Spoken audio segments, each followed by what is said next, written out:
All right. Hello, everybody. Welcome back to Tripod. This is Adrian, your usual host. Today, I am joined by two co-hosts. A fairly small tripod today. We'll go ahead and let them introduce themselves, going in order on Discord. I am the small shogun this time. Hi, I am Danny. I make music sometimes, maybe. Cool. And yeah, welcome back. It's been a short minute since we've been on. I had to cancel last month because it just kept getting delayed. So we moved it this month, and it's Father's Day, and I feel kind of bad for having the podcast on Father's Day. But like, if I didn't do it today, then we would have had to cancel another month, and I didn't want to group like 3 tripods worth of shit into next month. So here we are today. Let's go ahead and jump into the first section. Let's talk about what's going on in Triples. Truth be told, there's not really a lot going on right now. We are playing Minecraft, sort of, right now. We've changed our server from the modded server to just a vanilla server, all with like the caves update and everything, and that's been kind of fun. Otherwise, no real events going on right now. What about you guys? You got anything going on? Not really. I've just been like living. Yeah, a whole lot of nothing. Been very much video game centric for majority of it. I'm playing Call of Duty Black Ops Cold War a lot more than I thought I would. Just trying to vibe, you know? Mm-hmm. Yep. Life has kind of settled here, so I can't complain. Nature is healing. Yeah, and it's that simple. Like, there's really just not much going on in Tripod right now, or Tripulse right now, so we're going to move on to the music section. And we're going to talk about some music that's come out kind of like in the late April all the way through May and early June kind of area. Again, to be honest, just because of how this last month's been, how this month's been, I don't really have a whole lot of notes. I don't really have a whole lot of stuff to say. I've got things to take shout-outs to. And of course, our release of the month, we can talk about that. I'm not really going to say much about it because I thought the release of the month was okay, but I didn't really think it was like as hyped as like I wanted it to be. And we'll get into all of that as we go into detail on it. So actually, I'll go first in talking about a couple things.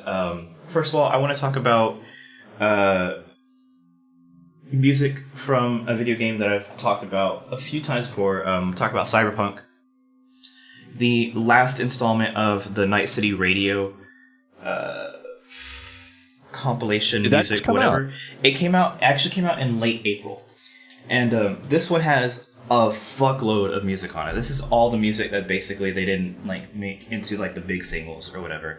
And it's a lot of the same like kind of people on that as well. It's a lot of Conrad, Old Money, that, and then like, you know, some of their other like bigger ones like Let Destroy and Kid Moxie and all of them. Blue Stolly's on it. One-EO, Residrone, just a bunch of different people like that worked really, really hard on like basically creating all the other filler kind of content of the music, because these guys really like did a whole lot of work to make the world kind of feel a little even more alive when it comes to this world. And I just wanted to give a quick shout out to that. There's a lot of really cool music in that game. It's one of the, maybe the only redeeming factor of that game right now. And few highlights. Yeah, it's great. Like, go check it out. It's called Cyberpunk 2077, more music from Night City. I'm fairly certain that's going to be the last installment from this game. I can't see them doing anything else unless like CDPR like follows through really, really hard with making this game better. And their roadmap looks like shit, so I can't really speak to that. Otherwise, things that have come out that I will kind of like quickly, you know, give a shout out to or talk about. Oh shit, what record label is this? Whoop, I don't want to play that. I've already... Kinphonics had their Heavyweight Volume 5 come out, which is like dubstep. And then they also had a new compilation called Lightweight Volume 1 that came out, which focuses on like more like relaxed kind of EDM kind of stuff, which is pretty cool, pretty fun to listen to. Midas, I don't know how to say his name, came out with a new album called Lost. Arm & Hammer has some new music. Keizo Sullivan King has some new music come out called Domination. It's got Papa Roach on it. Must Die had an album come out. Fox Capture Plan. Park Avenue had this really kind of interesting EP came out that actually, I don't know if I sent it to you or not, Danny, but I think you'll really like that. And it's called Folie à Dos. I don't know. It's an EP by Park Avenue. I'll send you a link to it here in a little while. But okay. I thought it was a pretty good EP. It was actually going to be the one that I talked about more last month, but like I said, we didn't have last month's episode. A couple other releases. Helisex had an EP come out called the Trinity EP. Hex Cougar has a new EP out called Genesis. I really enjoyed a lot of what I just like spewed out there. I don't want to take up too much time. Like I know Danny's got quite a few things to talk about. Shogun probably has a little bit to talk about. And of course, we're going to talk about Nurture here in a little bit. So that's everything that I have for today. And I'll let one of you take the floor. Also, Issa is here now. So let's let, you're unmuted now. Let's let them introduce themselves real quick. Hello. I'm awake. I literally had an alarm set for like 2 hours before.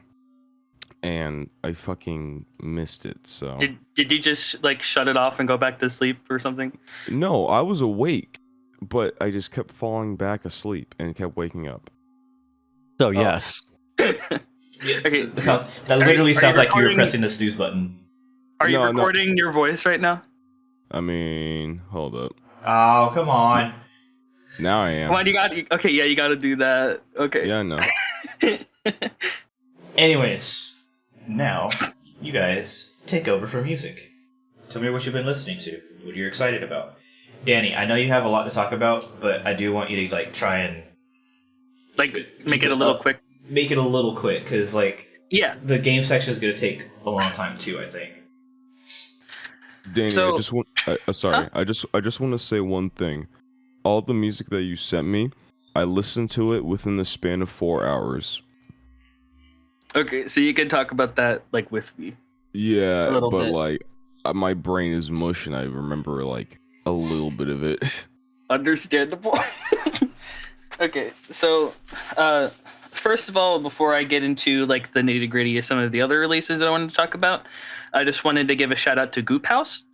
So there's a Discord server that emerged over the past couple months, and every month they do a challenge where you have like a week to create a song, and it's basically like the whole point is like experiment and have some fun with it. And so they've already had like 2 compilations out now, with the most recent one coming out last Saturday. But I just wanted to give them a shout out, and if that's like a challenge that you'd be interested in, go and check out their Discord server. So as for the other things that I've listened to, I want to start with a couple of EPs. So first of all is DOS's 4 new hit songs. I loved this one, right? Because it's like kind of combination of house, trance, some kind of bubblegum stuff because they have like high-pitched vocals, but it kind of like alternates between these really like dreamy and lush soundscapes and these really like bouncy kind of bops. I kind of like the lush and dreamy songs better, those being the kind of like dreamy, like trance, like breakbeat thing, Puppy. I liked that one a lot. But then the song Strawberry, this one takes the cake for me, right? This is like, I'm talking song of the year contender for me here with Strawberry. It's like kind of like a shoegazy thing going on with with this like very laid back drum beat in the back, very like lots of ambient stuff going on, chopped up vocals. It's just beautiful, right? This is a masterpiece right here. I cannot get enough of this one. But then the other songs, like On Your Mind, and I kind of forgot what the other one was called. Give me a second. Look. Okay, yeah. That song is my favorite from the EP because it's just like it just reminds me of a whole bunch of like early 2000s house I would listen to when I was younger, and when I heard the song for the first time I was so giddy. I was like, ooh, this is really good. Yeah, because that actually brings up another point that I was going to say, is that for something that came out in 2021, this came out in May, it sounds like something that you would hear from like the early 2010s or like the 2000s. Overall, really good collection of songs. I loved this one. Then there's Tor's Eel EP. So this is a collection of 5 songs, more kind of like on the glitchy, like indie pop side of things. With my favorite songs being the songs like the first 2, Character Select and Damn It. These are like some glitchy kind of like pop rock songs, and these are just like, they slap, they're good, they're punchy, and I like them a lot, especially with all like the glitchy sounds going on, like kind of interspersed in between. I did like that one. I believe I listened to that one. I did like that one. I felt like it was a good like background kind of, not hype soundtrack, but like just a soundtrack to like get things done too. Yeah. Yeah, I felt like that was good music to listen to, like if you're playing a game or if you're doing something on the computer. I'm not necessarily workout music, but I did enjoy that one. Yeah. And with some of the other songs on here, Leave, I also like a lot. Yes. Yes, that's my favorite one. Yeah, because this one's like especially glitchy, right? Mm-hmm. Because the first half sounds like, and I mean this in the best, most loving way possible, it sounds like you pirated an 80 kilobit per second song off of Napster in like 2002. Or if they were still alive in 2002. Honestly, that's an interesting way of putting things, because yeah, that is definitely like an era of music right there. That's an era of music in itself. Also, I would say LimeWire at that point in time. Okay. Not Napster. Napster was more like 90s. Did you know you can download LimeWire Premium with LimeWire? That doesn't surprise me. How dare you forget our Lord and Savior Kazaa? Kazaa. LimeWire, Kazaa, fucking what was the other one? How dare you? Frostwire or whatever it's called. Frostwire. I think that's what it was. I never got into those actually. I just went straight to torrenting. But yeah. Well, that's a conversation for a different time. Oh, next podcast we get to hear about Adrian's torrenting days. I guess. It's far enough in the past where I can talk about it casually, because I mean, what is the FBI gonna do? Are they really gonna knock my door down for stealing a movie in 2011? Yeah, so come tune into the Tripod Podcast if you want to learn how to do illegal stuff. I have an entire DVD case of like 500 movies that are illegally downloaded and burned on a CD. Yeah, see, I never did that. I never did that. Yeah. So that's like a whole bunch of music and fines and shit, but that's not like distribution or intent to distribute, you know? That's like that's just for you. Like it's hard to like kind of like come down on people with that. Anyways, Danny, continue with your music. Yeah. Okay. So then the other 2 songs on this EP, which are Acetone and Guard Down, I like these too. They're kind of like your usual like hyper pop fare. Guard Down also has some like future bass kind of influence going on. Now, comparably, like with the other songs on here, I think these are like the weaker ones. That being said, I still think they're good, and I do like this EP as a whole. So then Now to get into a couple of albums, there is 21 Pilots, Scaled and Icy. So, What yeah, a weird that EP. one. Huh? I said, what a weird EP. Oh. I don't know. What? I don't. It's. I don't know. It's different for 21 Pilots. Like, even though 21 Pilots like the different band, like this is different. Yeah. This is so like. In order to understand really what they did here, it kind of takes a little bit of understanding of like kind of the setting and lore that they were trying to build off of Trench. Bro, with are you Oh, trying to yeah. tell me? Are you trying to tell me 21 Pilots? I have to have an high IQ to understand it. No, Are I'm you not saying telling it's me- good. Are you Oh. telling I'm me not- 21 Pilots is the Rick and Morty of the music world right now? Is that what you're trying mean- to tell me? I mean, So, yeah. again, I'm not saying this is good, but I mean like to kind of explain their artistic choices here. No, yeah, So- I get you. So in Trench, they're establishing this like dystopian city called Dima, and the tyrannical bishops that run it, and establishing like this main character Clancy that's trying to like overturn all of that as part of a rebellion and shit. You know, like usual dystopian shit. Yeah. So the thing with Scaled and Icy is it's basically like imagine if the band got kidnapped by the bishops of Dima and brainwashed to make pro Dima propaganda. Oh, So you that told me about this already. I remember. yeah, so like this album kind of goes into a pitfall that I think a lot of bands tend to do when they want to do something more conceptual and full of lore like this. They go way too deep into it to where in order to like fully understand it, you have to know about all of that to some degree. Because basically with as part of them being brainwashed and shit, they're doing like all of these like bland pop songs, and it is done to good effect on some of these, but overall it's not really all that great of a record.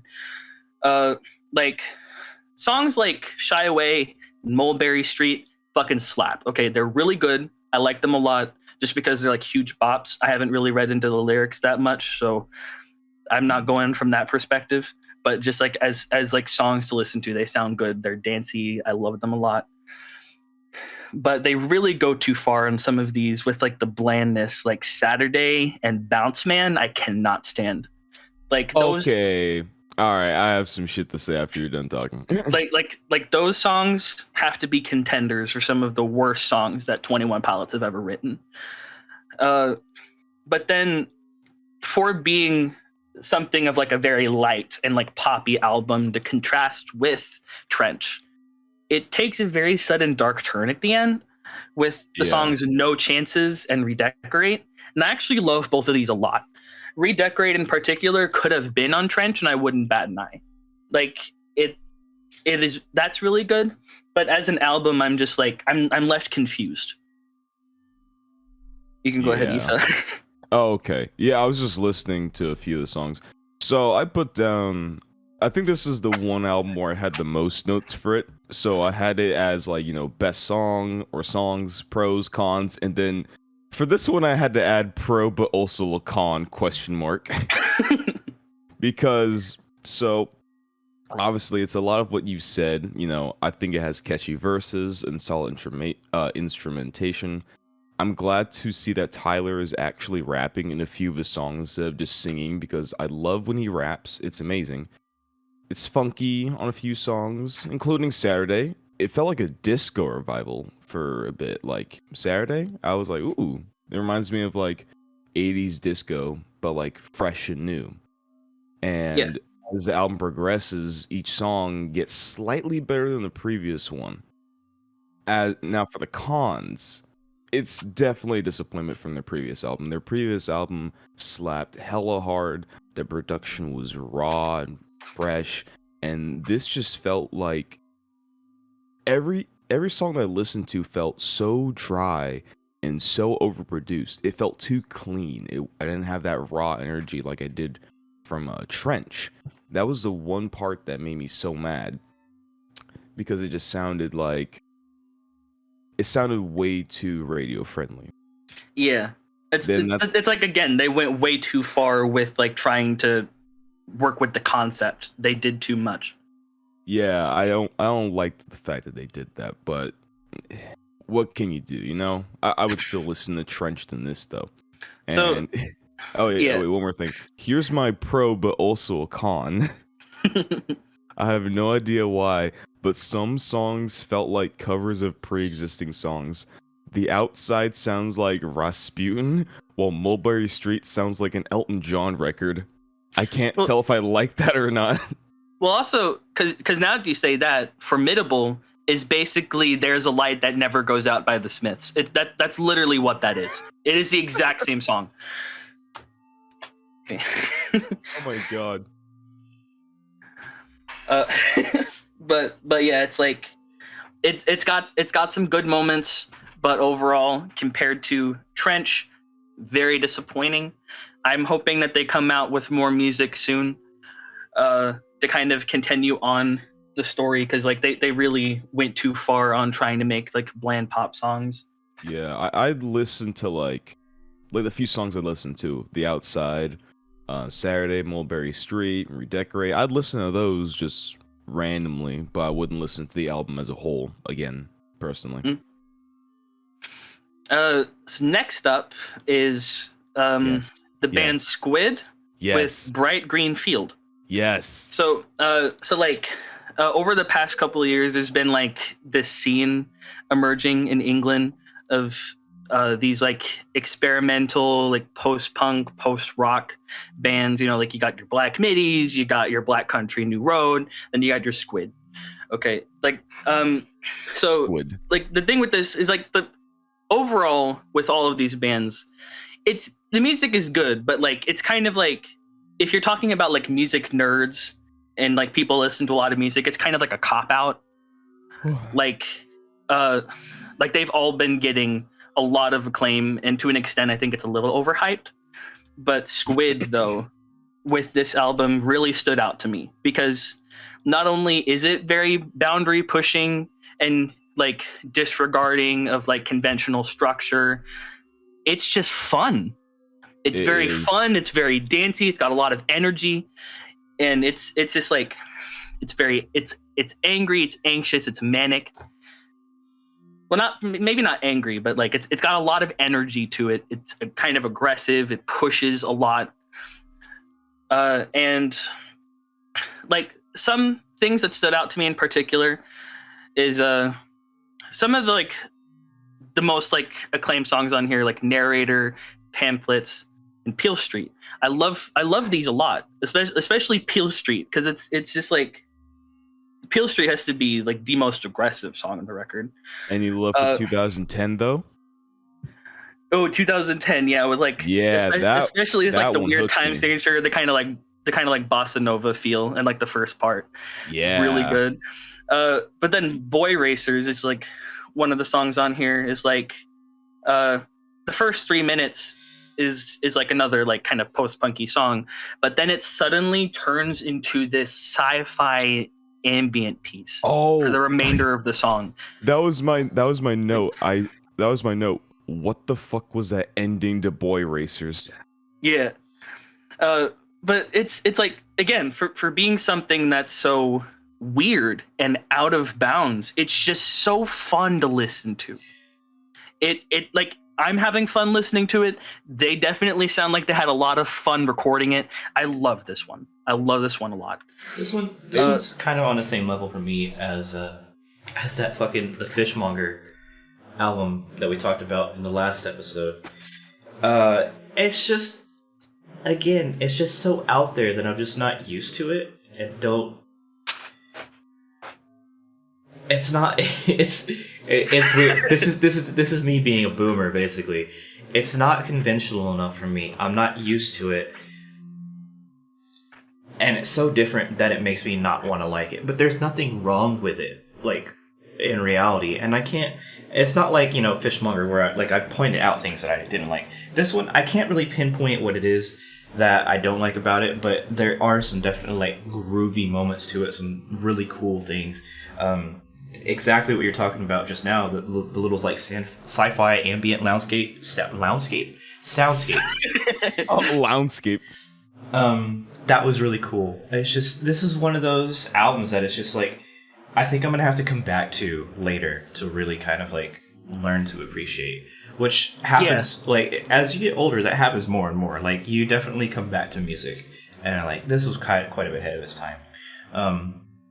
I talk about this a lot, or I used to talk about this a lot whenever I graduated high school. But I used to talk about Finger 11 a lot, and Finger 11 had like the one song that was like really popular, and that was Paralyzed. And then they had an album come out, and like that was really like the only song that really kind of took off from that album. But years and years later, it's like that album kind of like not stuck with me, but like I listened to it pretty regularly later on after it came out. So it's just it's one of those things, you know, you'll come back to it eventually, I think, and find that you like it more and more. Yeah. And then for the last of the albums, I want to talk about A Tiny House and Secret Speeches, Polar Equals by Sweet Trip. Okay, let me say one thing. I was listening to all the songs that you had said were the most noticeable the few months, and I put them all in the Spotify playlist and listened to them back to back. So I went from, just so you know, Scaled and Icy to Bright Green Field. And then this one. Yeah, it was Whiplash, like it was Whiplash twice, and I was like, oh. As soon as I heard the first song, I was like, oh, I'm gonna love this so much. So it's some background on Sweet Trip is so this is one of my favorite groups because they combine like some indie rock genres like shoegaze and like dream pop and stuff like that with like some of the experimental like aspects of like glitch stuff, IDM, electronic stuff like that. Their second album, Velocity Design Comfort, is one of my favorite albums of all time, right? It's so good.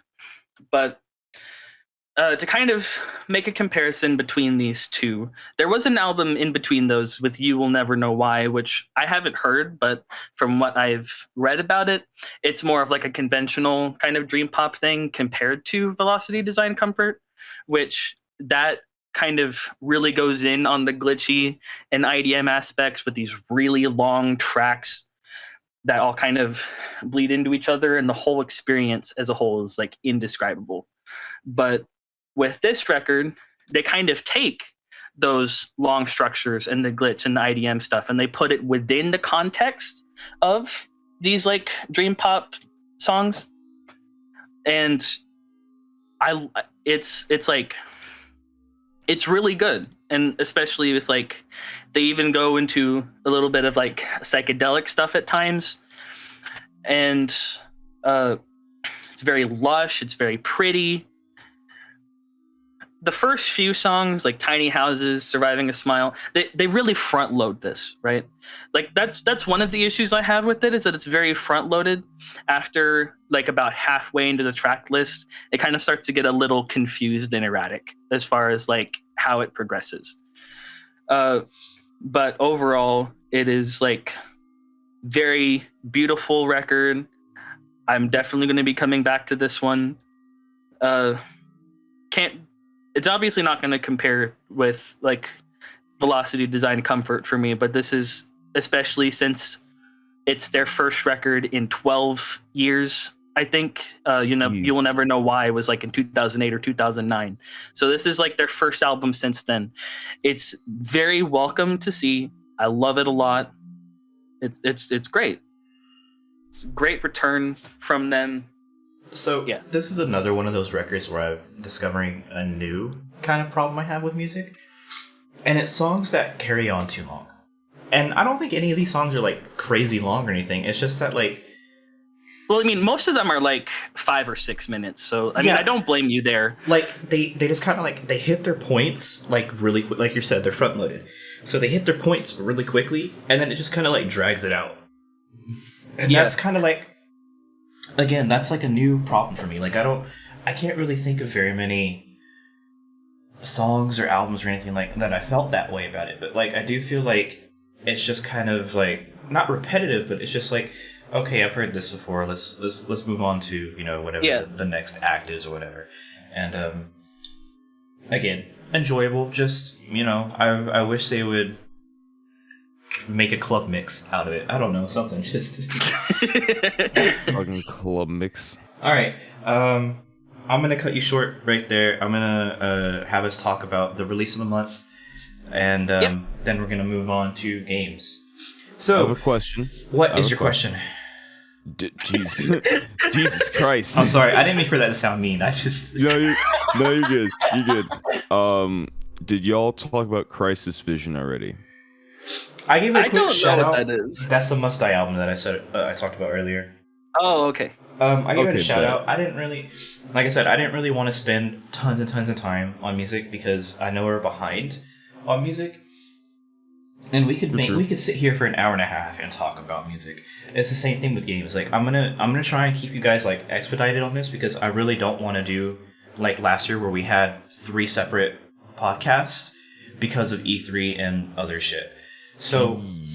Yeah, it's like I've been trying to keep it short, but even then, I'm still like talking a lot. No, and that's fine. Like it's good to be excited about stuff. Like it's good to be passionate about stuff. Like that's what I want from you guys. That's what I want from our audience. Like I want people to be excited about music and games and stuff going on in Tripause.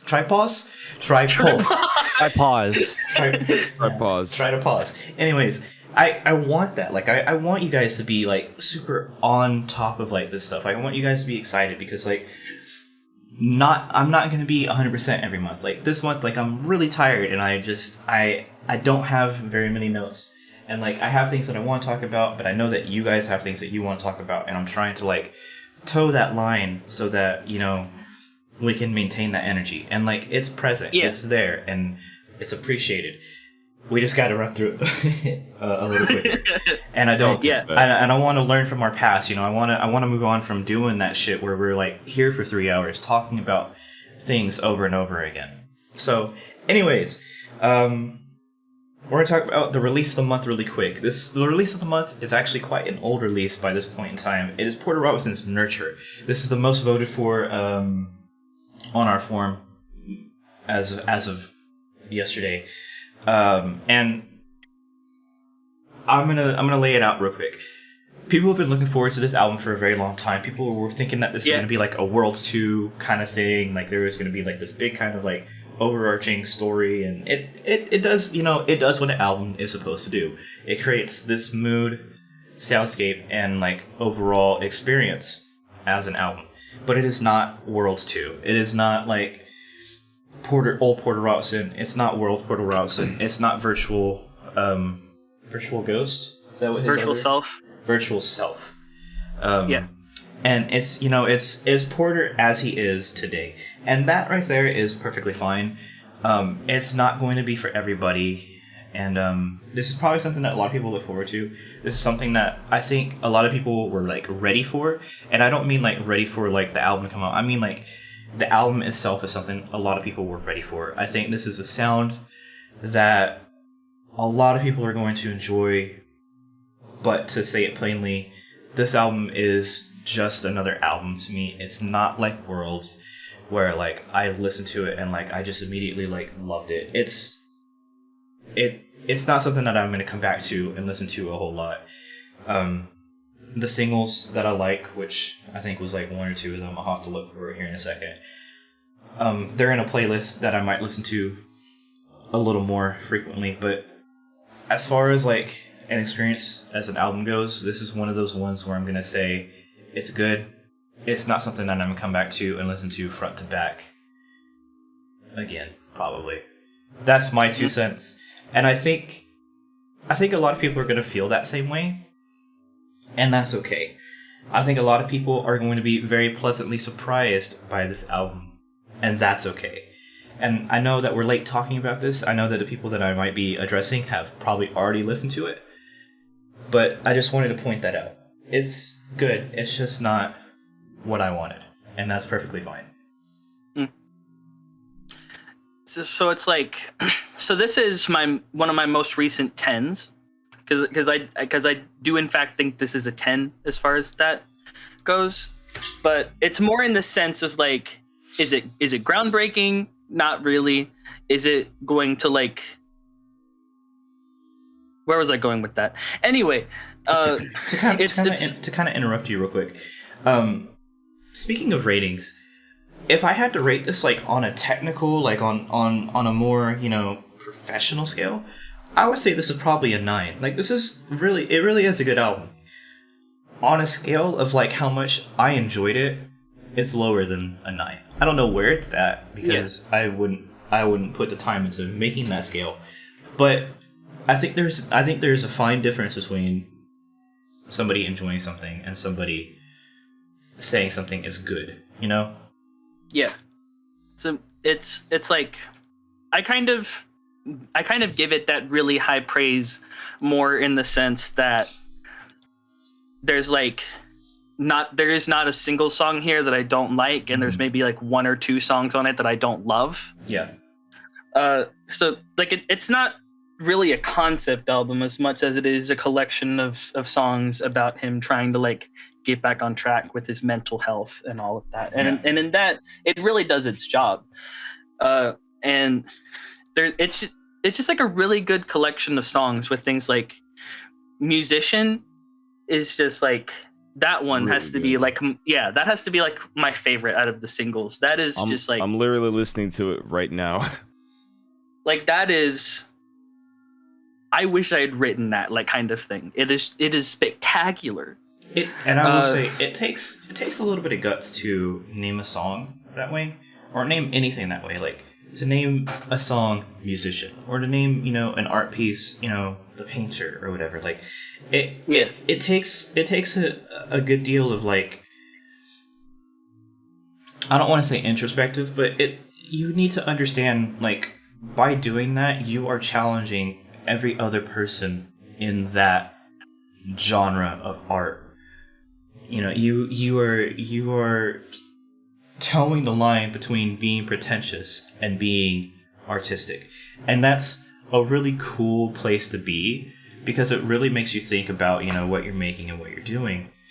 But you have to be careful with that, because that could go south so quickly, in my opinion. Well, the song itself is about like how he wanted to pave his own path as a musician. Like everybody around him is like, that's not a viable career. You should do something else with your life. And he's like, no, right. And I'd rather not do that. Mm-hmm. And that kind of ties into what I'm saying. Is like, you know, you have to like have a clear understanding of what you want. And I think that song serves its purpose. I will say this is one of my more favorite songs from the album as well. I was worried that this is going to be like one of those overly pretentious songs, and it's not. You know, it's almost refreshing and like real. Yeah, it's like for being such an autobiographical album about like rising from depression and like self-improvement and stuff. It's very humble, and it's like, and texturally, it's very beautiful too. Wind tempos caught me so off guard when I was first listening to it, especially because like how the track list goes, the first song is very short, and then the second and third are singles, and so you really at that point don't know what you're getting yourself into next. Yeah. Yep. But that was a very pleasant surprise for me, because it like that is like the pianos and all of the ambient like glitchy sounds in the first half, and then all of like the vocal chops, and just it's very beautiful piano work. Like that one was stunning. And then going into other songs, like Mother was really good. Oh, yeah. That was really good. Sweet Time kind of sounded like an M83 song to me almost. Like I can see it. Not like not completely, but like it had a little bit reminiscent of like Hurry Up We're Dreaming, like kind of thing. So I can always appreciate that. I can see it, yeah. Blossom was like very like sensitive acoustic like love ballad. Trying to Feel Alive is like kind of the end credits for the album. And it really does like a good job with that, kind of like settling everything and wrapping everything up. This is just a beautiful record. Like, never have I seen an album so like optimistic and just like, yeah. I love it. I love it a lot. I think a lot of people do you need a tissue, Danny? Sounds like you're gonna cry. Oh no, I'm just like, because how many times over the course of this podcast have I said I love it a lot? Oh. And with that, I think we're gonna end the music section. I'm gonna give a quick shout out to a few more because I'm looking through the responses. Mm-hmm. So we had Lights Out by Lee Matthews, New and Trey. We had something called Key Gen Church, but like next to it, I guess there was like, I don't know, emojis or something they tried to use and it didn't work for Google. So it's like it's all fucked up. Rip. Of course, Crisis Vision by Must Die. There was the New Colors Volume 4 compilation. I think that's on Rushdown Records. That was a while back. And Vola Witness, that also came out. Don't know what that's about. Also, another quick couple shout-outs to things that are a little bit different. First of all, I talked about a video game earlier. I talked about Cyberpunk. I'm going to talk about another video game. This one, much more recently, came out. Guilty Gear Strive. Go listen to that OST. It is so fucking cool. Guilty Gear's always had this like really cool combination of like alt rock metal kind of like meets fighting game vibes, and it's really cool that all the songs are like kind of parody-ish of popular bands like from the past few years or whatever. There's a song on there that's a theme song for one of the characters, and it sounds very, very similar to like Misery Business by Paramore, and there's quite a few songs like that on this game and record, and it's really cool. I urge you guys to check it out if you have time. And finally, I want to give a quick shout out to Inside by Bo Burnham. I thought this was pretty cool. I'm not going to go into it too much because I think it's an experience that you need to just kind of go into blindly to kind of really feel and get the impact of it. Like, here's the thing. You can listen to the songs like on Spotify and be like, okay, haha, comedy song. Also, very nice. But you need to watch this special. You need to watch this special to understand. Watch the special on Netflix, everything. Definitely, for a different kind of like feel to it. If you just want to listen to it, go on Spotify and listen to it. But I do encourage you to watch it on Netflix because it's a totally different experience. And if you want to feel depressed, watch the special. I think Bo Burnham is one of the most honest people, as far as like internet celebrities go. So definitely give it a watch. I think it's worthwhile. All right, moving on. Let's talk about video games. Let's talk about E3. I was at work the entire week. That's fine. I was at work for some of it. We've got some shit to cover. We do, All and right. I'm gonna keep it as short as I can. I'm gonna try and keep us underneath an hour. I'm aiming for about 45 minutes for this last section before we kind of tap out. But I'm gonna go last on this one actually, and I'm gonna let you guys kind of talk about what you want to talk about as far as games go. Okay. Now, cool. Also, I want to point out we don't have to talk about E3. We can talk about video games that you want to talk about as well. That's not a problem. I don't care. I just, this is the game section. E3 is the big thing that just happened. The only thing I can say about E3, I'm gonna go first because my thoughts are short. Okay. I watched like some of the first day of E3. What was it, like Ubisoft, right? Yeah. So I watched some of that. I got bored because it's Ubisoft, and I was like, oh, I didn't know Nintendo had an E3 presentation, right? Yeah, they were on the last day. Oh, they had a Nintendo Direct as well, didn't they? That was Nintendo Direct, yeah. Oh, it literally, okay. All right, so I was like, oh, let me go make it to see the Nintendo Direct one because Nintendo is an interesting company. I want to see what new games they'll be bringing out to the Switch or any new news about maybe like a new Switch Pro that everyone's anticipating about, or just like Breath of the Wild. And then I had forgotten that I literally had to go to work that day, and so I was asleep all day, and I went to work, and it was like 2 days later I saw that there was a Breath of the Wild 2 teaser trailer, or I guess gameplay trailer, and I was like, okay.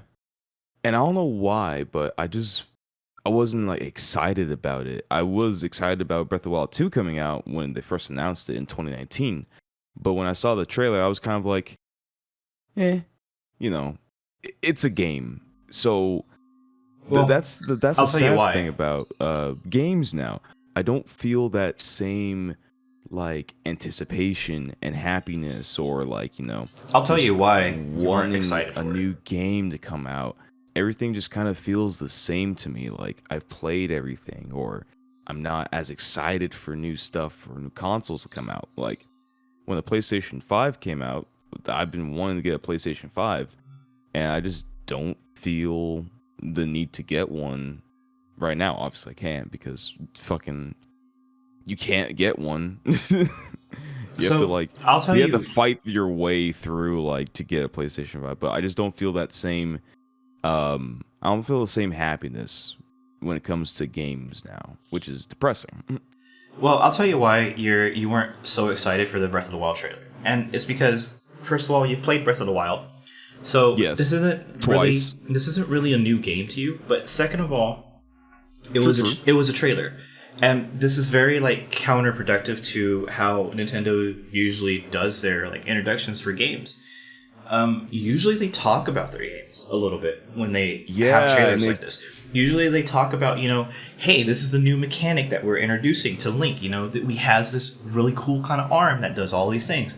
They didn't do that. They didn't do that this time around. They used to do that. They always used to do that. They would always play the trailer and then they'd talk about it. There's two reasons for this. One is that, like I said, like the trailer is a smash cut. Like it chops up as much as it can to try and like force it into this trailer. Yeah.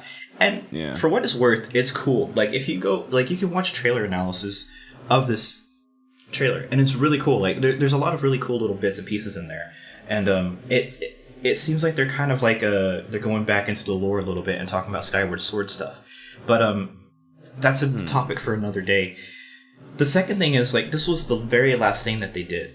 Now usually the very last slot that's reserved for Nintendo Direct is almost always Smash. And it's always a character reveal. And then usually what happens... that was the last part of the Direct? Yes, that was the very last thing they did for the Direct. Oh, I deadass did not know that. I didn't watch the entire thing.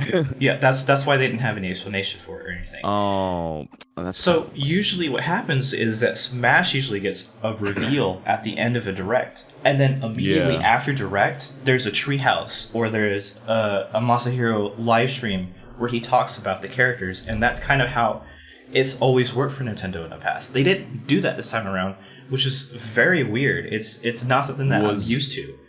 Was there not a character reveal for Smash at all? Oh, there was. It was like at the very beginning of the Direct this time around. So, that's weird. It's crazy, yeah. The character they revealed, by the way, is Kazuya from fucking Tekken.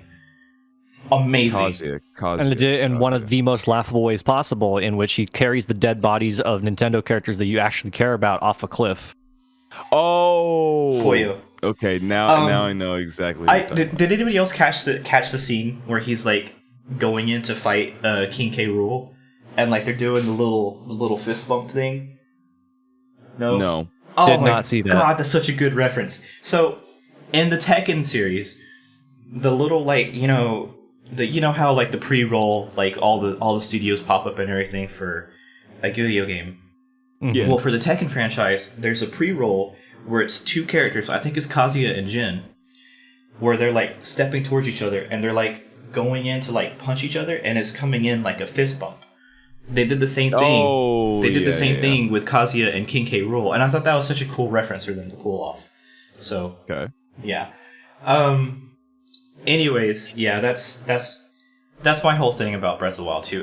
They just didn't talk about it in a way that could get you excited about it. It's just a trailer. At the end of a conference with tons and tons of trailers. Huh. So, anyways, continue talking about what you want to talk about.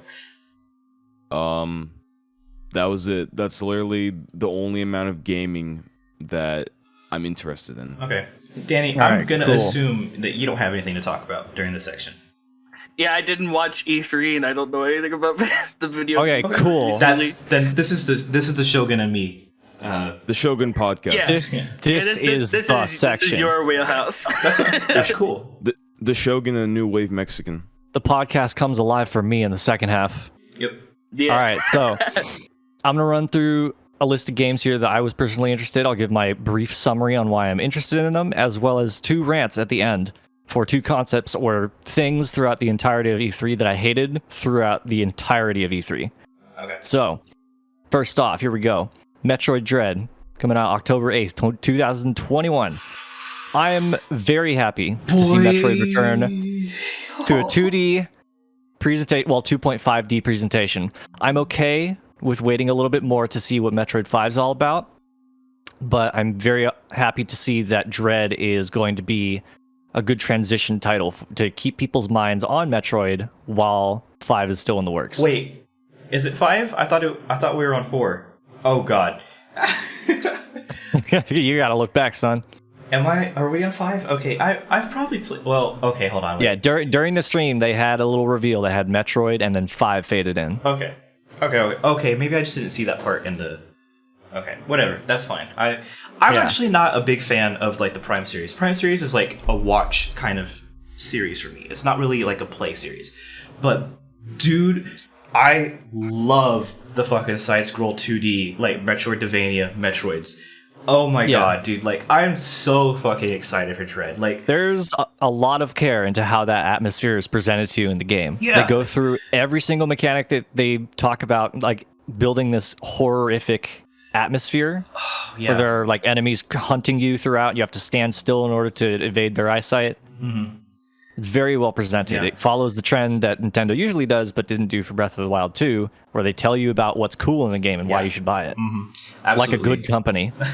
Yeah, I'm really looking forward to this one. I love the art style of it. Like, I love how well they've pulled off the 2D look, but it's all in 3D environment. So like they can have those like snap camera actions where it zooms in and it like takes different angles. I think that's such a cool artistic direction to take, no matter what game you're making. And I just love like this form of Metroid. Like, in my opinion, this is a superior form of Metroid. And people will get mad at me for that, and that's okay. But like, God, I loved Fusion. I loved the NES titles. Zero Mission was okay. Samus Returns it wasn't bad. It was like mediocre, probably. But yeah. I love this style of Metroid. And I can't wait for it. Game 2. This is a personal one, and I didn't hear a whole lot of hype from anyone else about it, but WarioWare Get It Together. September 10th, 2021. I loved this game when it was on the GameCube, and I was playing with my family and friends, doing all the mini games and just having a ball. That's my favorite shit ever. I love it when these games come out. Yeah. It's such a good party game. It's such a good game to just like break out and like just have a little bit of fun with people. And you don't have to sit down for like long sessions. They're just quick games. It can end your whole night in like 3 or 4 hours, or you can do it to settle a score. Yep. Absolutely. It's actually, honestly, I would go so far as to say that like this is like new wave Mario Party, basically. Mario Party serves its purpose, but it goes on for a long time, and like it's Monopoly. It makes you angry with people. It has a tendency to overstay its welcome. Yes. WarioWare, not so much. I feel like it's good. It's short, it's sweet, it satisfies that hunger. It's good fun times. Alright, game 3. This one's where it kind of dips off a little bit because of what's going on with it. Halo Infinite multiplayer reveal. We know Halo Infinite's coming, but here's the sticker. And this is the one that made me take a little bit of a step back. It's free to play. So, here's the interesting thing. The multiplayer is free to play. But the campaign is not free unless you're a Game Pass owner, in which case you get it for free anyways. And like normally this would make me like really nervous about a game, but I can understand it because of like Microsoft's like kind of like point of view on things right now. they want to move to subscription-based everything shaking. They want to move to like subscription-based shit. And like Game Pass is cool. I just don't use it very much.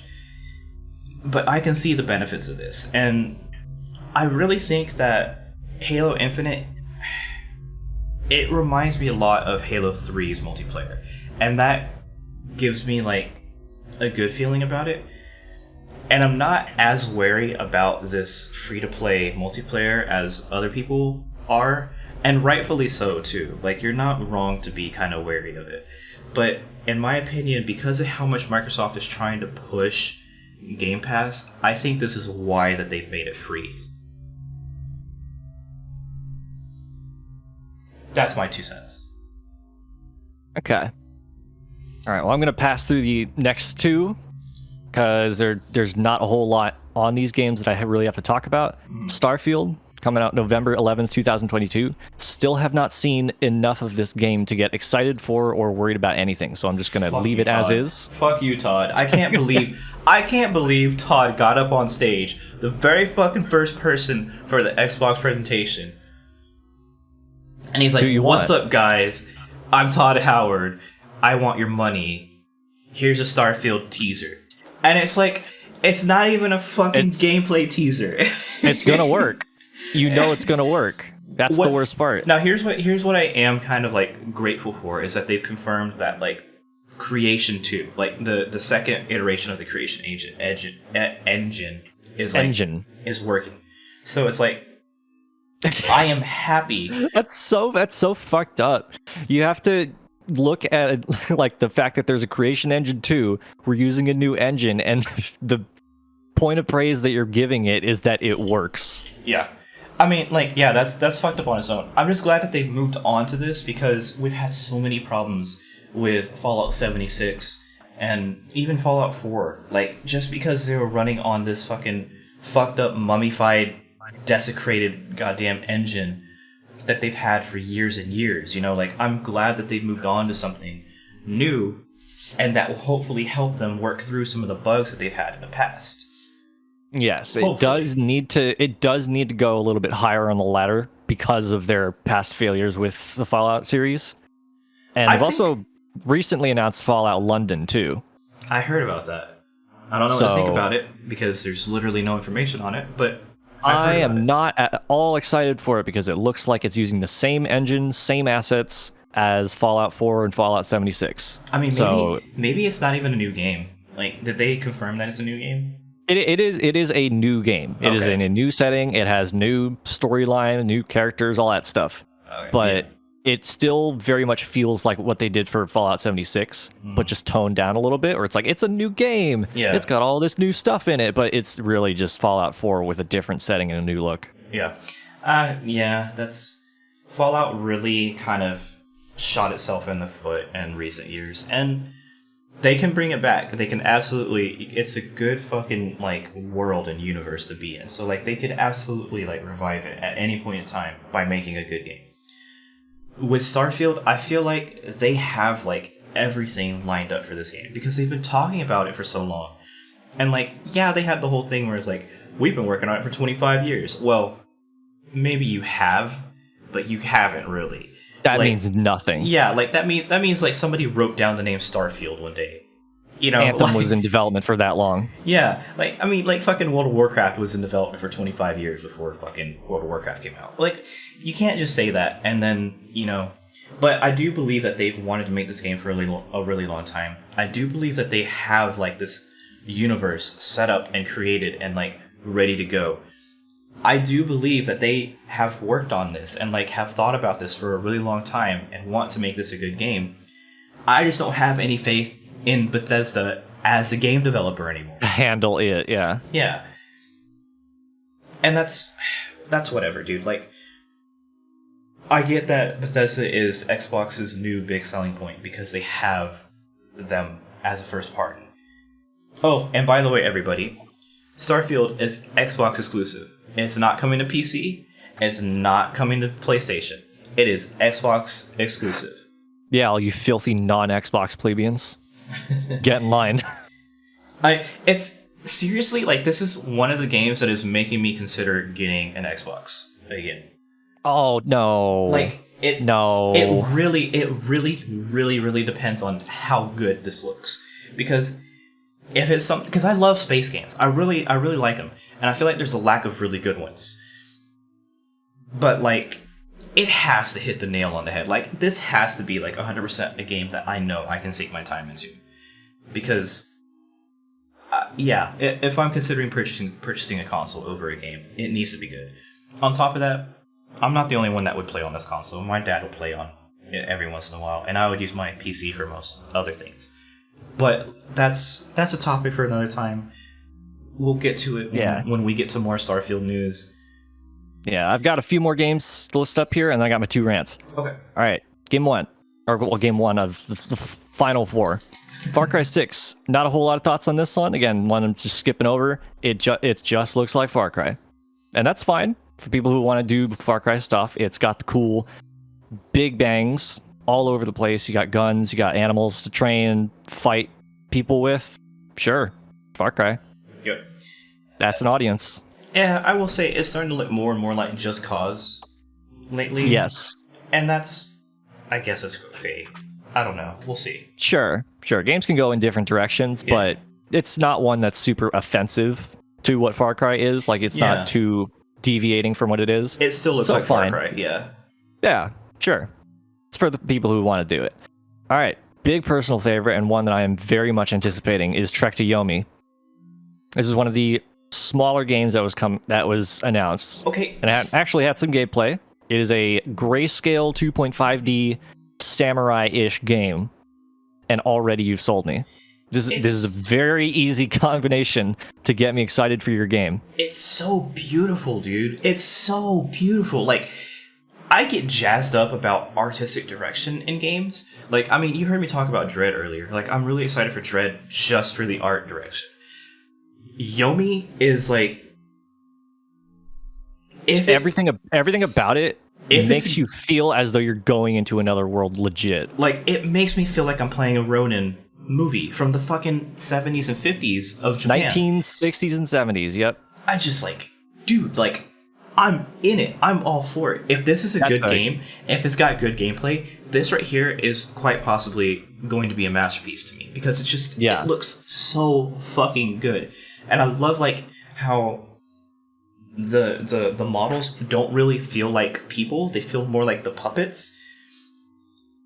I don't know, dude. It's such a cool, like, look to me. And I really appreciate Devolver for, like, supporting projects like this, for publishing games that take, I don't want to say a bold direction, but take a little bit of a different approach to how we look at a video game, basically.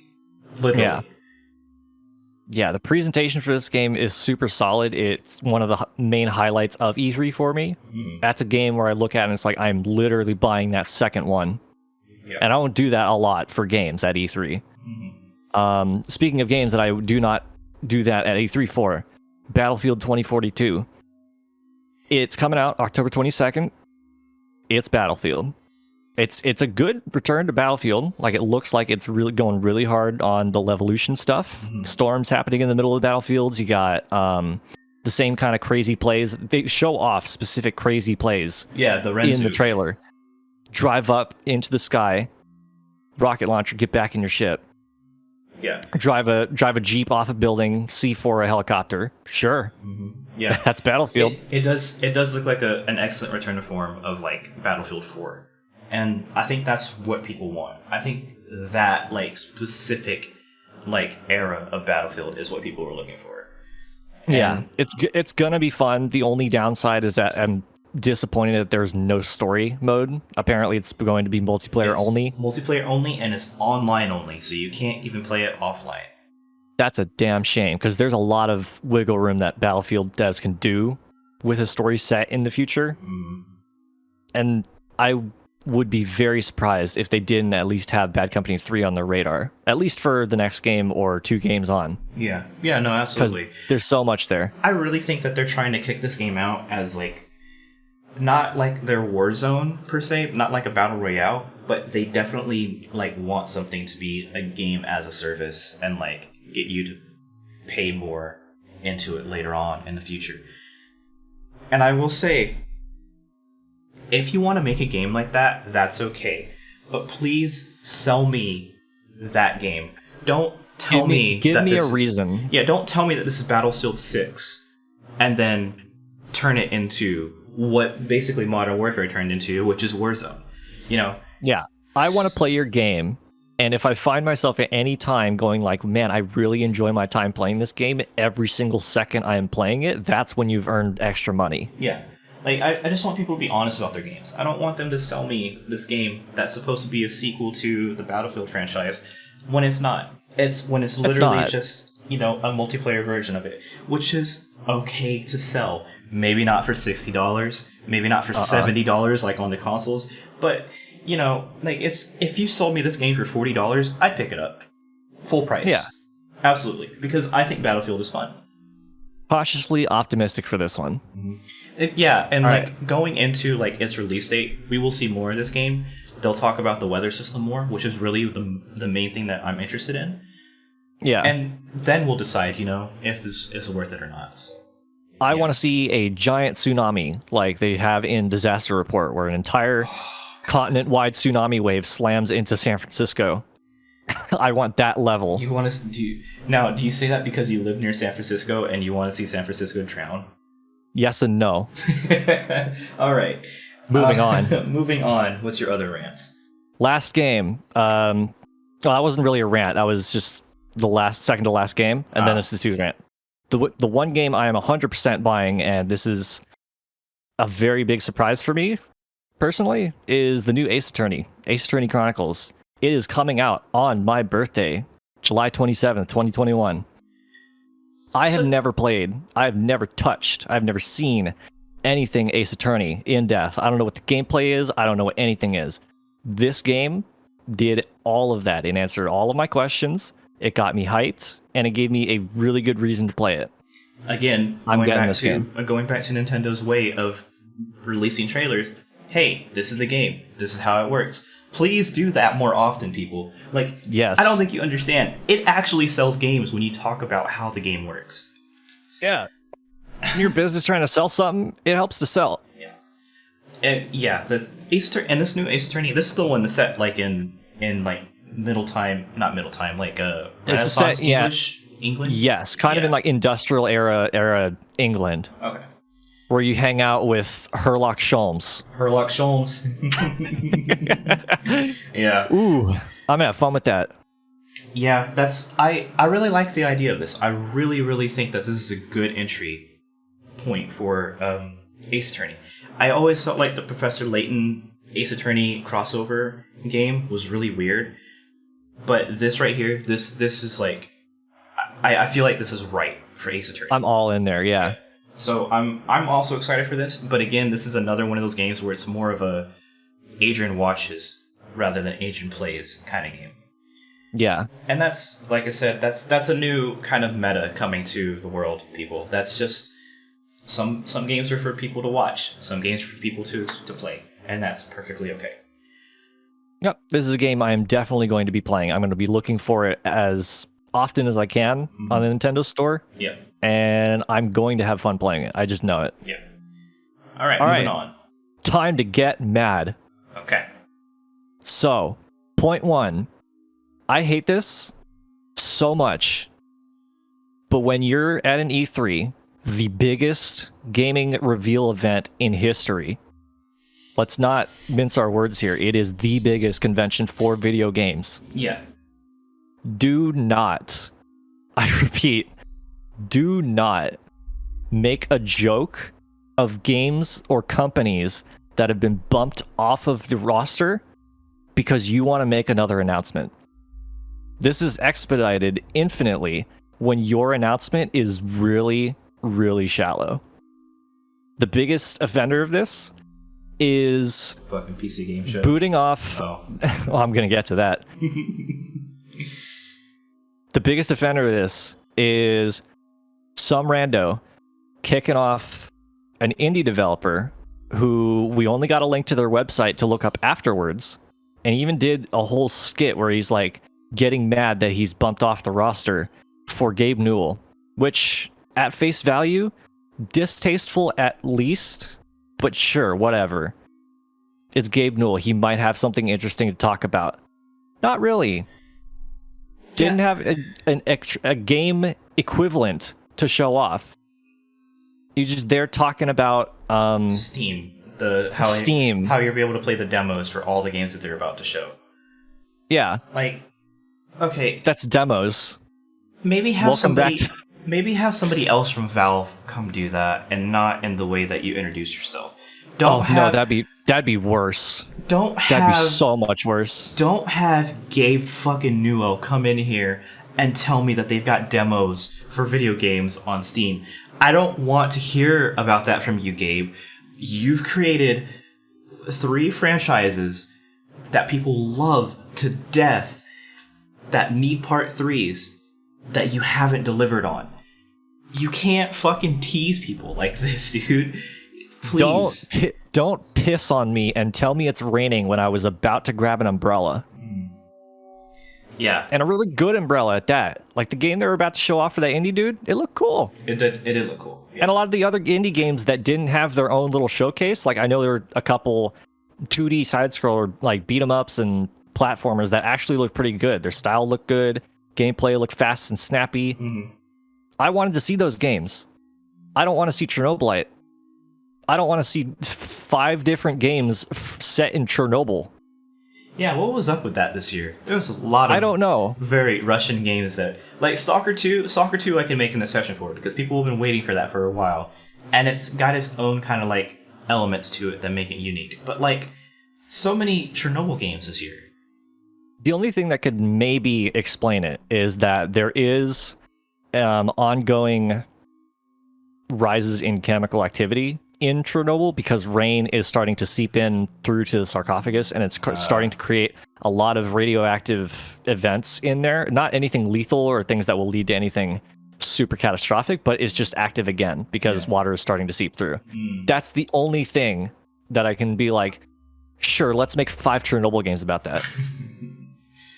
I mean, oh man. Yeah. All right. The PC Gaming Show.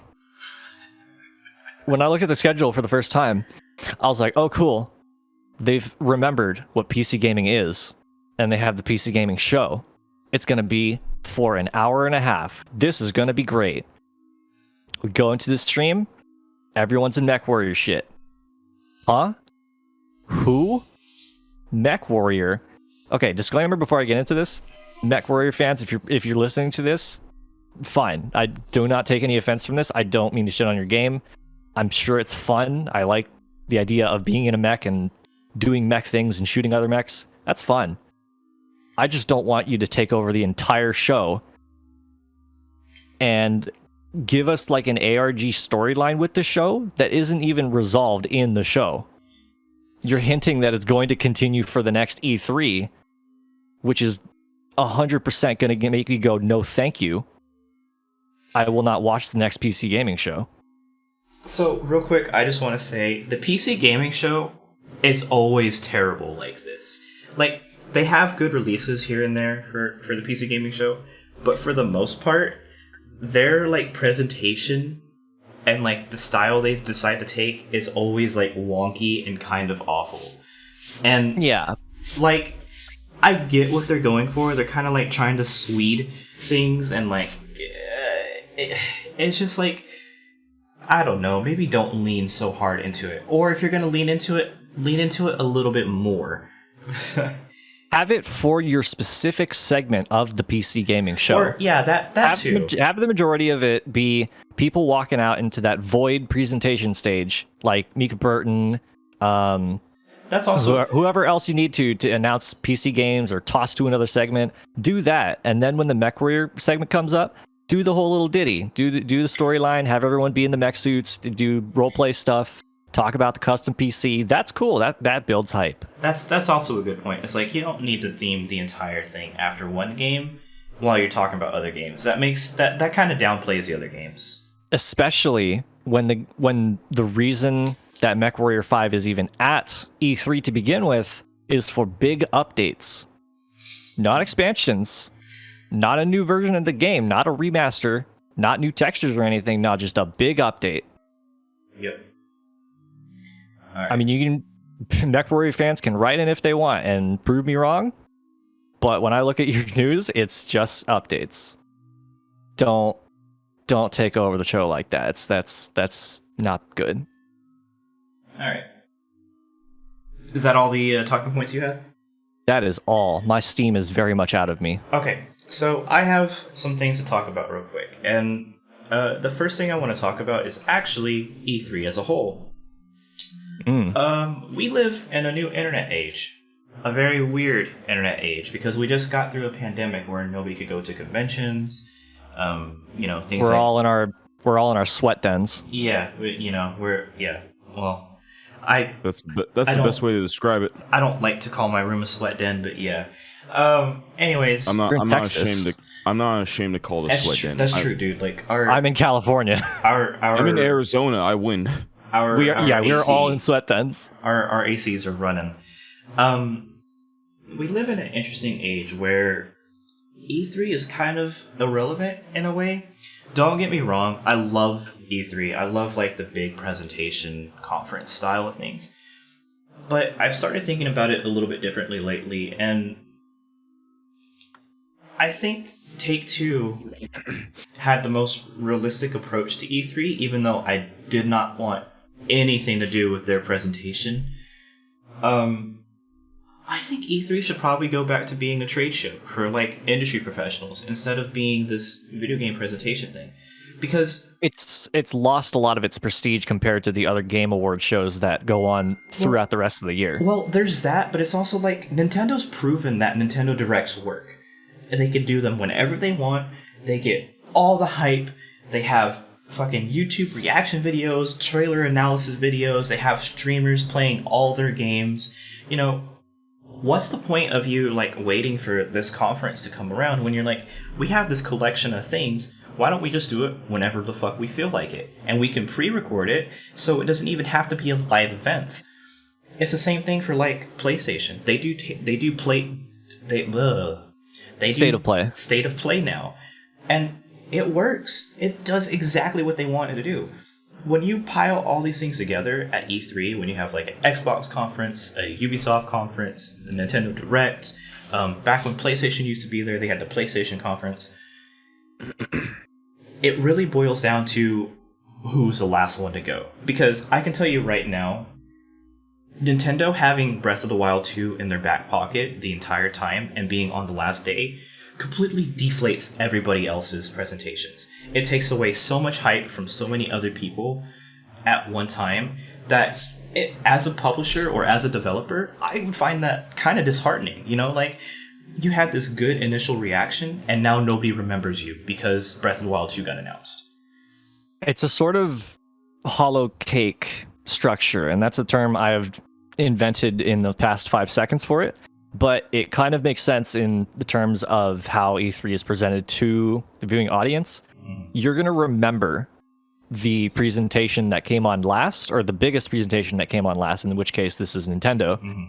And you're going to remember the first big one that happened after the pre-show, which was the Ubisoft Forward event. So tied between Ubisoft and Xbox, Yeah, you either set the mood for all of E3, or you're giving people a memory that they're going to go out through the rest of their year with until they get to the next conference. So, and to kind of wrap up this whole statement, I think E3 needs to change as an event. And they can go about this in a number of ways, and Kit is going to fucking hate me for saying this, but I think E3 should move to an event status kind of like the Game Awards, where they kind of more talk about games that have come out, where they kind of like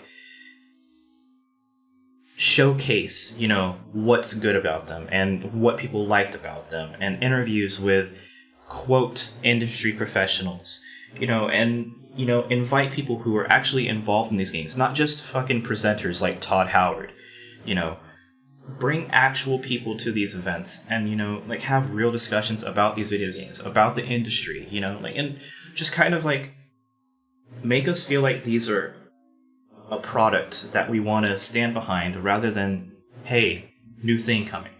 You know, I want to see Jeff Gersman hounding the Mortal Kombat developers and asking them who is the next DLC character. And I think that's what these conferences need to start focusing on. They need to stop focusing on big things. Give me just a second, guys. I'll be right back. Now, this is the part of the podcast that you may or may not be able to hear, depending on if Kit wants to edit it out. Yeah. Don't say anything weird or illegal. Or illegal. Weirdly illegal. Weirdly illegal. I'm back. Welcome back. All right. I'm sorry. I had a whole conversation about who fed the dog. Where was I? You didn't hear what we were talking about. Continue. I heard you guys talking about fucking stocks. Okay, cool. Continue. Let's move on. But yeah, like I feel like events like E3 need to change from their current model into a new model that's more engaging in like smaller terms. Like I would love to see you talk more in depth about certain games. But that's something for like people who are actually involved in these events to talk about, and not me to talk about. Can somebody speak real fast?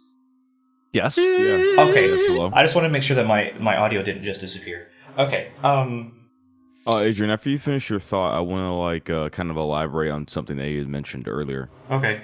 But yeah, I feel like we can move away from E3 as a presentation event. But I still dearly, dearly love presentation events. Like, give me a Nintendo Direct. I love Nintendo Directs. Give me State of Play. I love State of Play. Xbox, make your own. Ubisoft, make your own. I don't really care for like one gameplay trailer to come out every once in a while. Like, I mean, I'll post it because, you know, it gets posted. But like, I would like events like that where you talk about multiple projects that you've been working on, either as a publisher or as a developer, or both, whatever. I would love to see more people do their own thing. I mean, you have these big fucking office buildings. Build a studio out for yourself and do these things. Like, it's... with the money that these people make, it's not that hard. It can't be that hard. Yeah, it's the equivalent of like when you're in professional wrestling and you go down to the ring and you're in like the battle royale, but you get eliminated within like 2 seconds. Yes. And you have to walk back up the ramp in your wrestling gear that you just got into. Mm-hmm. Exactly. Like, it's not... I can understand not wanting to be E3 because you want to have your own thing and you don't want to have other people stepping on your toes. I totally understand that. But I do want you to have a presentation of that because I do want to sit down for an hour and enjoy things that you have to show off. Well, a substantial presentation. Yes. Yeah, don't fucking stand up there. Starfield. And say Starfield's coming, and then I don't know, do like a couple years ago where you had some musical guest singing. I don't know. Don't do that. Anyways, this is not the Overwatch League. Anyways, Issa, you had a point that you wanted to make. Well, you basically made the point. I would love to see like a whole bunch of other companies like Microsoft or Xbox have their own like State of Play-esque show where they actually talk about video games and show what they're currently working on. I believe that's the move. Like, I genuinely believe that is the move. You have like big, you have PlayStation already doing that with State of Play, and I genuinely, whenever I see a new State of Play for a game that I'm actually invested in, I'll be like, all right, I'll watch the gameplay, and then I'll listen to this one dude talk about the game for like 5 or 10 minutes. I did that with Horizon Forbidden West, and I was like, this game looks really cool. I also did that for Spider-Man Miles Morales, and I was like, this looks really cool. And so I want more games to do that, because like, I used to, back to Nintendo Directs, I used to watch Nintendo Directs on my 3DS every single month. Yep. Because they would always have the Nintendo Directs like available to watch on your 3DS. And just having that feeling of like, being able to just watch like the creators or like developers or whatnot talk about the products that they're working on. See all these new games coming out and I can hear from their mouths why they made the game, why they making the game, and why they think you'll like it. Tell me why you're excited about your game, please. Like, please tell me why you're excited about your game. I would much rather have those type of people that actually work within the company and talk about and like work on these games than some douchebag in a bomber jacket and a gamer tee talking about Xbox exclusive. Like, dude, like, please, like, can you imagine if Supergiant had made presentations for Hades or Pyre or Bastion or Transistor? Like, I would have loved to had the time to like really learn about these games before they came out. Like, they're all incredible games, but like, your games could have done so much better, you know, initially if you had presentations like that. Yeah, definitely. Come out with your big guns and show us how you got those big guns. Yeah, exactly. Okay, kind of moving on from that, I will now talk about actual video games. And I don't really have too many. I mean, ones that currently exist. I don't really have too many that, well, no, I'm still talking about E3 announcements. Oh, okay. I don't really have too many that I'm, like, incredibly excited for. I didn't really get a whole lot of the ones that I wanted. Like, Breath of the Wild 2 is cool. Issa and I talked about it earlier. We talked about how it's a teaser trailer that they didn't explain, so it didn't really land the same way. Yeah. But moving on from that, we talked about Dread. I'm super excited about Dread. But certain games just didn't get talked about. Like, I'm so excited for Fable. Fable is one of my favorite series, and like, I just want to know more about what this new Fable is going to be. I want to know what it's going to look like. I want to know, is Peter Molyneux involved in it at all? I hope not. But is he still crazy? Probably. No, 100%. He's still crazy, dude. Is there going to be cool crossover stuff like, you know, the old ones had, where, you know, you had like the Master Chief costume and all that?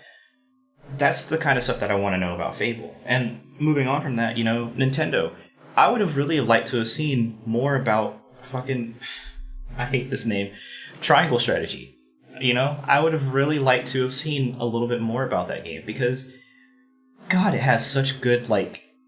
Wait, what's Triangle Strategy again? Like Final Fantasy Tactics early Fire Emblem vibes to it. It's got a very Octopath Traveler feel and look to it. I remember that. I remember that now. Yo, okay. And while we're on the subject of Octopath Traveler, let's talk about people moving to this like 2.5D HD like meta. I love it. I love it. Like, I thought you were going to lead into isometric view, because that was the other constant trend throughout E3, is that we saw a lot of games that had that isometric camera view. There's a lot of games doing isometric that aren't getting it right. That aren't like, you know, like doing anything cool with it. Like, it's just isometric. Like, that's not really... I'm not into it.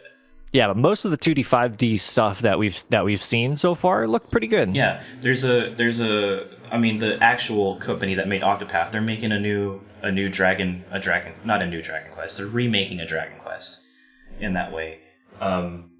Is it Trials of Mana that got announced? No, Secret of Mana, I think, is the one that they did.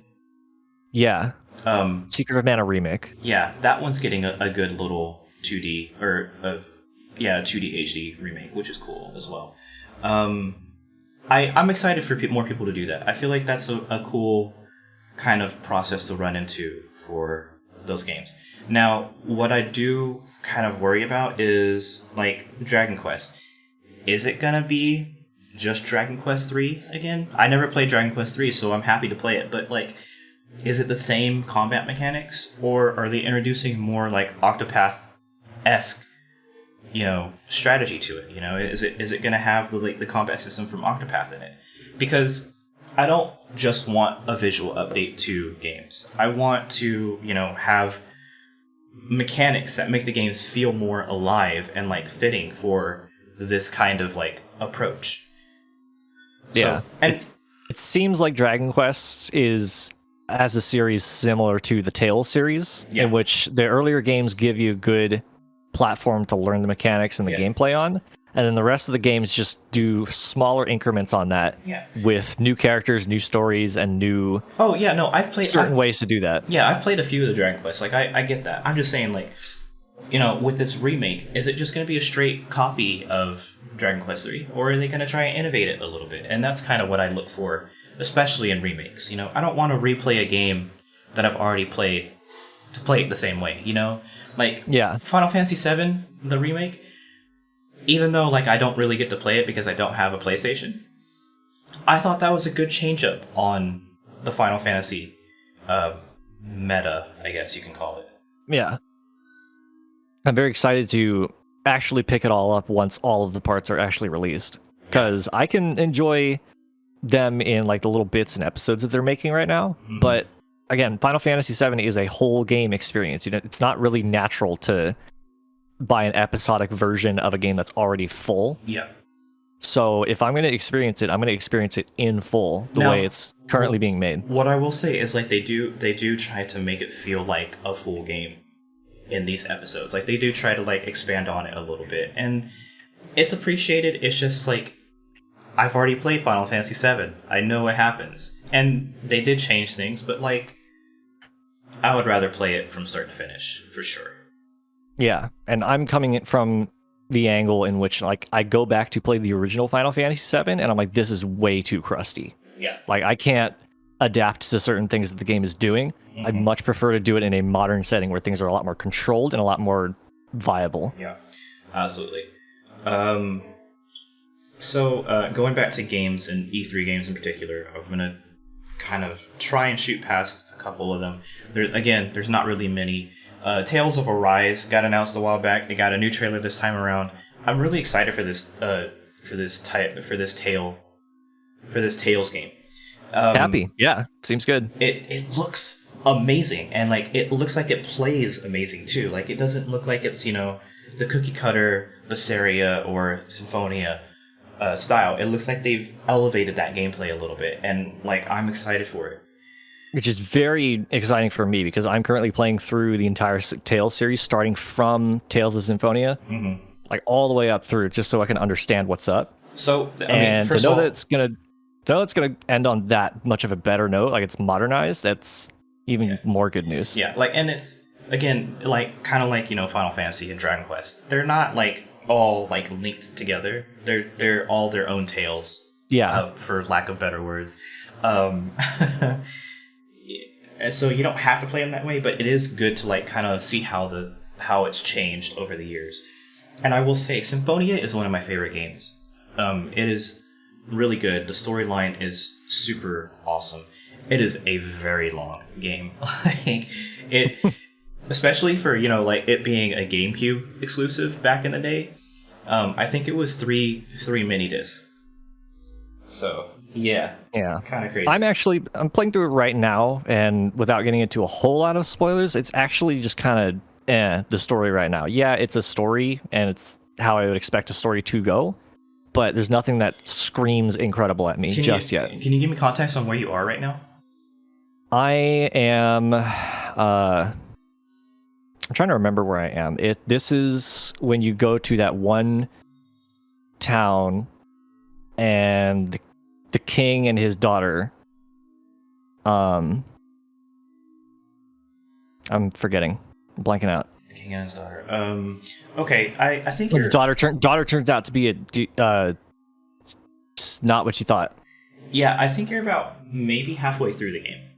So yeah. And like I think the second half of the game is like it ramps it up a lot. But I mean, to each his own. Like especially it's I think that game came out in 2004. So like. It can feel a little dated too, I'm sure. So it's got some dated stuff in it, but its presentation of the story and the character development is actually pretty solid. Yeah, it's just that there's nothing about it that would make me go, yeah, this is an incredible game. Yeah. Well, I mean, play it, finish it, see what you think, and then Yeah. We can but anyway, New Tales. New Tales, good. There's this 2D side scroller game that came out called Replaced. And boy, saw that, yeah. Does it look cool. I'm really interested in it. I wish we'd gotten more gameplay. But yeah, it looks cool. The again, this is a very good like art direction kind of thing to me. Pretty excited for that. So it's very cool and also very sad that there are a bunch of other studios coming out with their own cyberpunk-ish looking games once they've known what the bar is at. Yep. And throws up just what I need. Yeah. I Very immersive. yeah. Yeah, I think that's really it as far as games like that go. So let's talk about games that we're playing right now, if we're playing anything.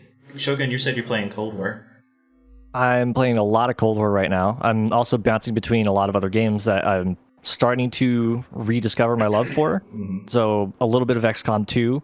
Heck yeah. Slowly, very, very slowly. This server is like kind of like going into XCOM phase right now, dude. I love it. Like I've been playing through XCOM, the first one for a little bit lately. We're going through like 3 different branching paths. That's true. Some of us going down XCOM, some of us doing Minecraft, some of us are doing Call of Duty, and I'm in all of them. Yep. I'm doing none of those things. I've vented about Minecraft before. Oh, by the way, yeah, no, I talked about the Minecraft server. Never mind. Yeah, you have. I was like, oh, I forgot to tell you to talk about this in the Tripulse section. Yeah, I just get so frustrated with Minecraft sometimes, dude. Especially like in our world seed, there's fucking forest everywhere, so I'm just constantly lost. And everybody's like, well, build shit. Like, okay, I wish I could, but I keep dying and losing all my shit, so... You have shit around you to build in order to That's what I'm know gonna have where to you do. are. That's what I'm gonna have to do, dude. I'm just gonna have to build random shit out of all the shit that's around me, because... I came across your house that you made near me. It's that giant single stone tower that has a bunch of random stone in it. Yeah. I'm very confused as to why it goes up in a staircase and then lowers down into like a 5-foot drop. It's not supposed to. I haven't gone back. Like, it's been a little while since I played. There's supposed to be a floor there, and then like that's like the basement underneath it. Okay. Yeah, I was working on building like a French chateau kind of building, but it's gonna take a while because it actually is a lot bigger than I thought it'd be, and I need a lot more materials. Got it. So yeah, that's all I had to say about Minecraft. Is like I just get frustrated with it because I keep dying and losing all my shit, and because I don't know where it's at. So yeah. XCOM, yeah, a big renaissance of that in this server. Well, I say big. There's 4 people playing it.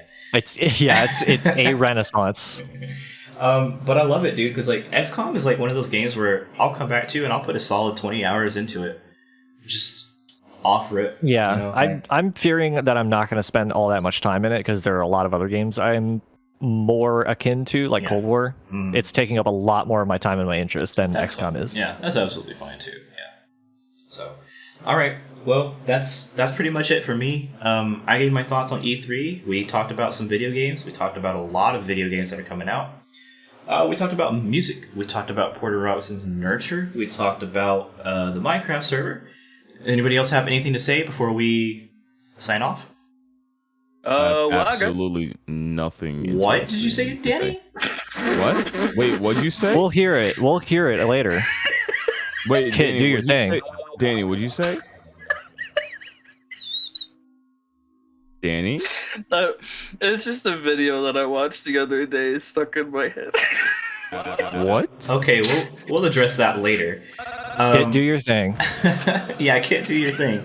Anyways, I'm Adrian. Thank you guys for listening to Tripod. I'm gonna let the others reintroduce themselves so we can get on out of here. I'm not Adrian. I am the blunt and bland gaming nerd Shogun. All right. Look at my young boy in the cut, and then With I got my buddy. Yeah, feel me? Okay, cool. But what's your names?